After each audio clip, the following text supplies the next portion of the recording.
de qué está descontando en el mercado, que vemos ese rebote tan cíclico, ese rebote que bueno, están descontando ese escenario de Goldilocks, ¿no? Parece un escenario donde baja la inflación, se desacelera ya esa inflación, pero mantenemos el crecimiento, porque estamos viendo en sectores más de consumo cíclico rebotar, comunicaciones, activos de mayor riesgo. Y claro, os quería preguntar, ¿se está intentando adelantar demasiado el mercado o realmente va a ser posible lograr ese escenario? Porque todo el mundo decía vamos, el consenso hace poco estaba en, oye, el escenario claro es la recesión, va a bajar la inflación, pero la deflación también por la recesión, ¿no? Por la paralización del consumo. Y eso va a llevar a un régimen de desinflación, de deflación.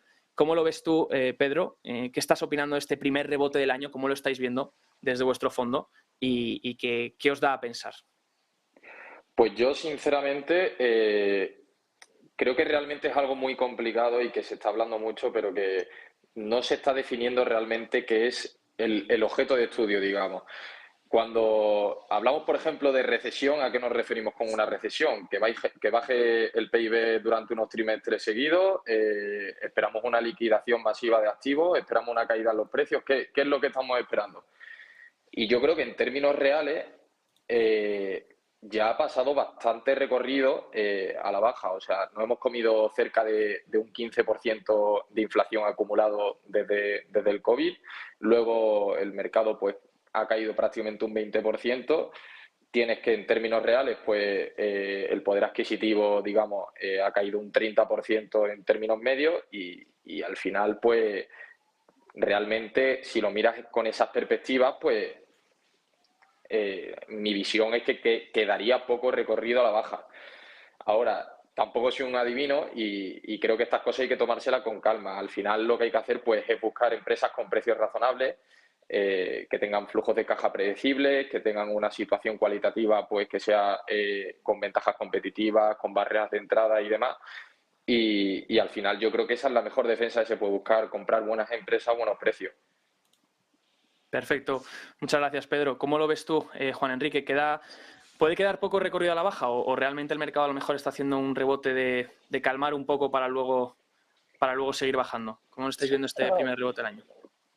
Es verdad que las referencias en general, yo creo que las cifras macro van acompañando. Es cierto que vamos viendo una relajación en este sentido, en ese ahogamiento que veíamos, ¿no?, a finales del 22, y es real que obviamente esto lo que hace es dar alas, ¿no?, ahora mismo a un mercado de renta variable, que esto le viene como, no sé, como un chaleco salvavidas después del Titanic, ¿no? Una situación muy complicada económicamente hablando, sobre todo a niveles de deuda que por el momento no hay que olvidar que siguen estando las mismas cifras, incluso hay países que siguen incrementándolas para intentar solventar la situación que tienen a corto plazo, y no nos engañemos que a medio plazo la deuda sigue estando ahí, la deuda sigue siendo un problema enorme. Es algo que vamos a ver cómo trabaja el Banco Central Europeo con ello y también la Reserva Federal.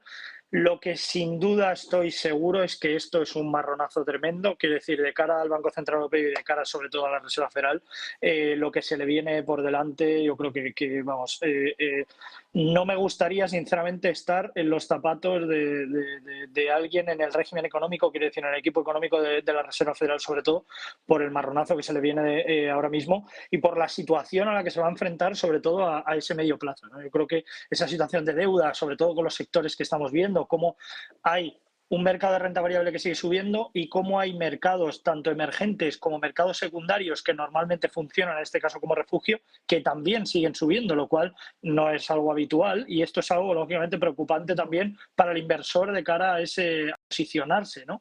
Yo creo que es momento para el value, yo creo que nos encontramos en una situación en la que el value va a empezar a cada vez más a copar, ¿no?, y a obtener ese protagonismo que se necesita y que merece. Y también, lógicamente, mucho cuidado con los sectores en los que vamos entrando y muy atentos a la parte sectorial, sobre todo en la parte de Estados Unidos. Lo hemos dicho en otras intervenciones, en otros días.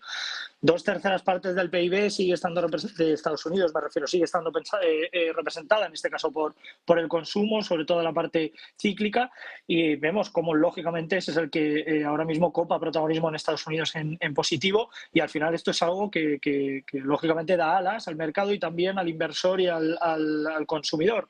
Por lo tanto, la referencia está ahí, seguimos teniendo contraprestación y sobre todo contradicciones en ciertos mensajes, pero yo sigo pensando que el value seguirá siendo la piedra, ¿no?, en la que nos vamos a aferrar de cara a las gestiones que podamos tener de cara al 2023, y yo creo que siempre la parte value es la que va a ganar protagonismo, pero sobre todo en un escenario como el de ahora. Muchas gracias, Juan Enrique. Quería aprovechar para preguntaros también, ahora que hemos hablado de tema